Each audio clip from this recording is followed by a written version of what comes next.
तो एपिसोड की स्टार्टिंग में हम देखते हैं इटाची सास्के को हराकर उसकी आंखें निकाल लेता है और कहता है, मैंने तुमसे कहा था सास्के, तुम मेरी आंखों के आगे नहीं जीत सकते। वहीं जेत्सु भी आ चुका था उन दोनों की लड़ाई देखने और फिर इटाची उसकी दूसरी आंख भी निकालने वाला था, लेकिन तभी सास्के का कर्स मार्क एक्टिवेट हो जाता है और इटाची को दूर कर देता है। जिसके बाद इटाची सास्के की आंख को एक डिब्बे में डालता है और फिर इटाची अपने शैडो क्लोन से सास्के को पीछे से पकड़ लेता है और उसकी दूसरी आंख भी निकालने ही वाला था, लेकिन तभी सास्के का कर्स मार्क फुल पावर में आ जाता है और सास्के इटाची के क्लोन को मार देता है। फिर स्क्रीन पूरी ब्लैक एंड व्हाइट हो जाती है और सास्के इटाची के गेंजुत्सु से बाहर आ जाता है। फिर सास्के खड़ा हो जाता है और व्हाइट जेत्सु ये देखकर कहता है, ये कैसे हो सकता है, वो तो सुकुयोमी के बस में था। फिर ब्लैक जेत्सु कहता है, उसने इटाची के सुकुयोमी को तोड़ दिया, एक आम शारिंगान भी काफी बेहतर हो सकता है अगर उसे यूज करने वाला बेहतर है तो, और देखकर लगता है सास्के इटाची से भी बेहतर है। फिर सास्के कहता है, मुझे लगता है जब से तुमने सुकुयोमी का इस्तेमाल किया है तुम ठीक से देख नहीं पा रहे हो। फिर सास्के इटाची पर फायर स्टाइल जुत्सु का यूज करता है और इटाची ऊपर कूद जाता है, लेकिन सास्के उस पर चिदोरी से अटैक करता है और वहाँ पर बहुत बड़ा धमाका हो जाता है। फिर इटाची उस बिल्डिंग से बाहर निकल जाता है और फायरबॉल जुत्सु से अटैक करता है। कुछ देर बाद हम देखते हैं सास्के बच गया था और कहता है,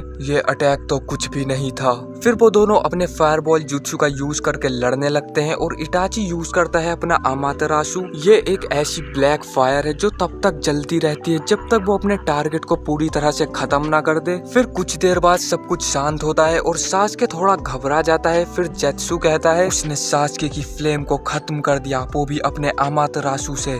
फिर इटाची उस पर दोबारा से अटैक करने लगता है। सास्के उससे बचने की कोशिश कर रहा था, लेकिन कुछ देर बाद वो उसकी चपेट में आ जाता है और जलने लगता है। जिसके बाद इटाची सास्के के पास जाता है उसकी आंख निकालने के लिए, लेकिन सास्के की बॉडी गलने लगती है और हम देखते हैं वो जमीन के अंदर चला गया था उससे बचने के लिए। इटाची की हालत अमातेरासु यूज करने की वजह से काफी खराब हो चुकी थी। उधर हम देखते हैं सास्के अपना कर्स मार्क एक्टिवेट करता है और फायर स्टाइल जुत्सु का यूज करके अटैक करता है। ये अटैक काफी खतरनाक था, लेकिन इटाची उससे बच जाता है। फिर जेत्सु कहता है, उन दोनों की हालत काफी खराब है, लगता है उनका चाकरा बस खत्म ही होने वाला है। फिर इटाची कहता है, तुम ओरोचिमारू के सब्स्टिट्यूशन जुत्सु का यूज करके अमातेरासु से बच गए, लेकिन उसमें बहुत चाकरा लगता है और तुम्हारा चाकरा अब खत्म हो चुका है। फिर सास्के कहता है, तुमने बिल्कुल सही कहा, मेरा चाकरा अब खत्म हो चुका है, लेकिन तुम्हें क्या लगता है मैं बिना तैयारी किए ही तुमसे यहाँ लड़ने आ गया? ये मेरा आखिरी जुत्सु होगा, लेकिन तुम इससे बच नहीं पाओगे और मैं अपने सपने को सच करके दिखाऊंगा।